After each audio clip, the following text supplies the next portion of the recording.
श्रेयस ने संभाला, अक्षर ने भी किया प्रयास, टूटे हाथ की परवाह किए बिना रोहित के जज्बे को सलाम। पर इतने के बावजूद सीरीज हार की शर्मिंदगी से बचाने में नाकाम हुआ हिंदुस्तान। ढाका में एक और रोमांचक अंदाज में मेजबानों ने अंतिम गेंद पर जीत हासिल कर भारत को थमाई लगातार दूसरी हार। क्या रहा मुकाबले का पूरा हाल, कैसे एक बार फिर आखिरी ओवर के रोमांच में मंजिल पहुंचकर भी मंजिल से दूर रह गई टीम इंडिया, जानने के लिए देखिए हमारा ये रिपोर्ट। भारत और बांग्लादेश के बीच दूसरा वनडे मुकाबला शेरे बांग्ला स्टेडियम मीरपुर में खेला गया, जहां लगातार दूसरे मैच में बांग्लादेश के कप्तान लिटन दास ने टॉस जीता, लेकिन इस बार पहले गेंदबाजी की जगह उन्होंने बल्लेबाजी का फैसला किया। हालांकि उनका ये फैसला बांग्लादेश को ले डूबा। दूसरे ही ओवर में मोहम्मद सिराज ने अनामुल को चलता कर भारत को पहली कामयाबी दिलाई। सीरीज का कहर यही नहीं थमा। पावर प्ले खत्म होते होते उन्होंने बांग्लादेशी कप्तान लिटन दास को भी सस्ते में निपटा दिया और केवल 39 के स्कोर पर दोनों सलामी बल्लेबाज पवेलियन लौट गए।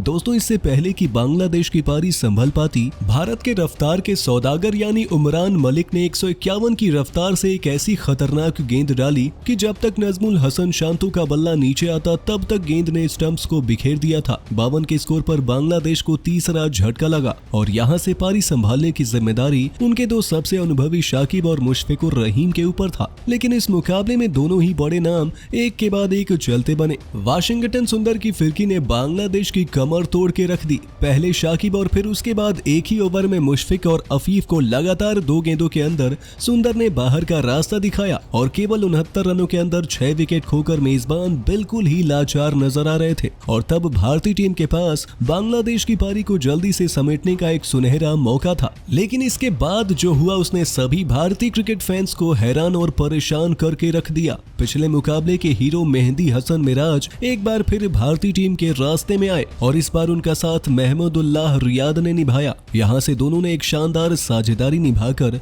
अपनी टीम को संकट से बाहर निकाल दिया और भारतीय टीम के कई उम्मीदों पर पानी फेर दिया। 69 पर 6 से महमूदुल्लाह और मेहंदी की जोड़ी ने शतकीय साझेदारी कर डाली। इस मुकाबले में रोहित शर्मा के चोटिल होने के चलते स्टैंड इन कप्तान केएल राहुल के बीच के ओवरों में थोड़ा डिफेंसिव अप्रोच टीम इंडिया पर भारी पड़ गया। अपनी वापसी पर अक्षर पटेल बिल्कुल फीके नजर आए। सुंदर ने 3 विकेट जरूर निकाला, लेकिन जहां जरूरत सबसे ज्यादा तेज गेंदबाजों को लगाकर बांग्लादेश की पारी समेटने की थी, वहां दोनों छोरों से स्पिन गेंदबाजों का इस्तेमाल हुआ, जिसके चलते मेहंदी और महमूदुल्लाह को सेट होने का पर्याप्त मौका मिला। और जब तक तेज गेंदबाज वापस लौटते तब तक काफी देर हो चुकी थी। 69 पर 6 के बाद से महमूदुल्लाह और मेहंदी की जोड़ी मिलकर लगातार बाउंड्री की बरसात कर रही थी। दोनों ने अपने अपने अर्धशतक ठोक दिए और बांग्लादेश को 200 रनों के पार लेकर चले गए। यानी बांग्लादेश की टीम बैकफुट पर होने के बावजूद एक जबरदस्त कमबैक करके भारतीय टीम को ही दबाव में धकेल चुकी थी। अहमदुल्लाह और मेहंदी हसन की जोड़ी ने 7वें विकेट के लिए रिकॉर्ड 148 रनों की साझेदारी कर डाले। हालांकि किसी तरह 47वें ओवर में उमरान मलिक ने महमूदुल्लाह को 77 के व्यक्तिगत स्कोर पर रोका,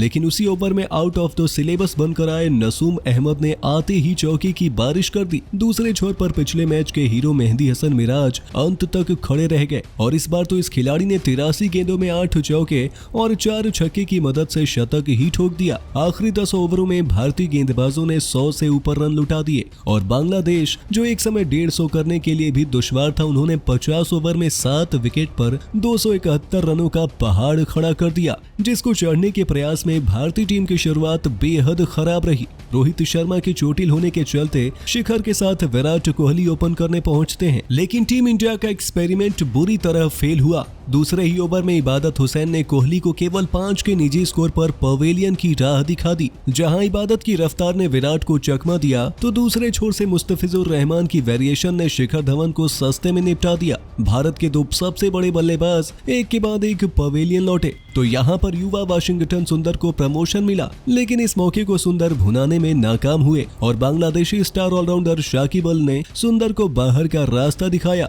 उम्मीद तो केवल राहुल से भी पूरी थी, लेकिन दबाव में केएल राहुल परफॉर्म कर जाएं, ये तो चमत्कार से कम नहीं होता। ऐसे में राहुल भी 28 गेंदों में 14 रन बनाकर बीच मझधार में टीम को छोड़कर चलते बने। 65 पर 4 होने के बाद भारत पूरी तरीके से दबाव में था, लेकिन यहाँ टीम के लिए श्रेयस अय्यर ने संकट मोचन का काम किया। अक्षर पटेल के साथ मिलकर श्रेयस ने शानदार 107 रनों की साझेदारी निभाई, लेकिन जैसे ही भारत इस मुकाबले को जीतने की तरफ बढ़ रहा था, मैच में एक नया ट्विस्ट आ गया। शतक के करीब पहुंचकर श्रेयस अय्यर अपना आपा खो बैठे और बांग्लादेश को एक बड़ी कामयाबी मिली। 82 रन करके श्रेयस मेहंदी का शिकार बने। इसके फौरन बाद अक्षर ने भी जल्दीबाजी दिखाई और भारत मुकाबले में काफी पिछड़ गया। आखिरी 10 ओवरों में भारत को जीतने के लिए 79 रनों की दरकार थी और दारोमदार शार्दुल और दीपक चाहर के कंधों पर था। लेकिन जहां तेजी दिखाने की जरूरत थी, वहां 23 गेंदों में 7 रनों की धीमी पारी खेलकर शार्दुल ठाकुर ने भी अपना विकेट फेंका। तब भारत को हार भी दिखनी शुरू हो गई।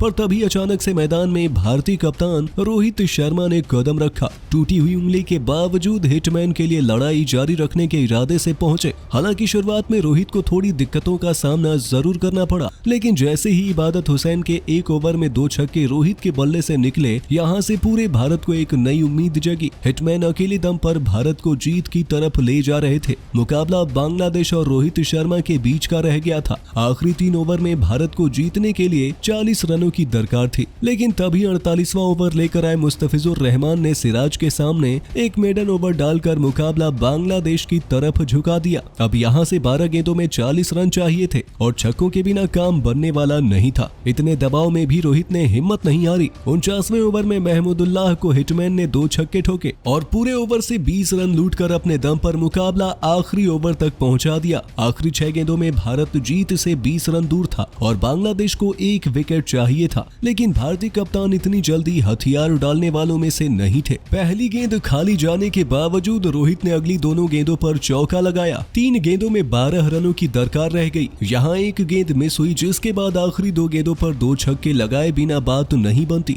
लेकिन हिटमैन ने 5वीं गेंद को सीमा रेखा के पार पहुंचाकर मुकाबले में जोश जगा दिया। केवल 27 गेंदों पर भारतीय कप्तान ने एक ऐसी पारी खेली कि हर किसी ने उनके जज्बे को सलाम ठोका। हालांकि आखिरी गेंद पर मुस्तफिजुर ने शानदार वापसी करते हुए अपनी टीम को 5 रनों से मुकाबला जरूर जितवा दिया, लेकिन रोहित की इस पारी को हर किसी ने सराहा। शायद टॉप ऑर्डर या लोअर ऑर्डर से थोड़ी सी साथ मिल जाती तो रोहित शर्मा ढाका में एक नई कहानी लिखने में कामयाब हो जाते, लेकिन रोहित के लाख प्रयासों के बावजूद बांग्लादेश अंतिम गेंदों पर 5 रनों से मुकाबला जीतकर सीरीज 2-0 से अपने कब्जे में करने में कामयाब हुई और भारत को 2015 के बाद बांग्लादेश में एक बार फिर वनडे सीरीज में हार झेलनी पड़ी। वैसे दोस्तों, आपके हिसाब से भारतीय टीम के हारने की सबसे बड़ी वजह क्या रही? हमें अपने जवाब नीचे कमेंट में जरूर बताइए और अभी तक चैनल को सब्सक्राइब नहीं किया है तो जरूर कर लें।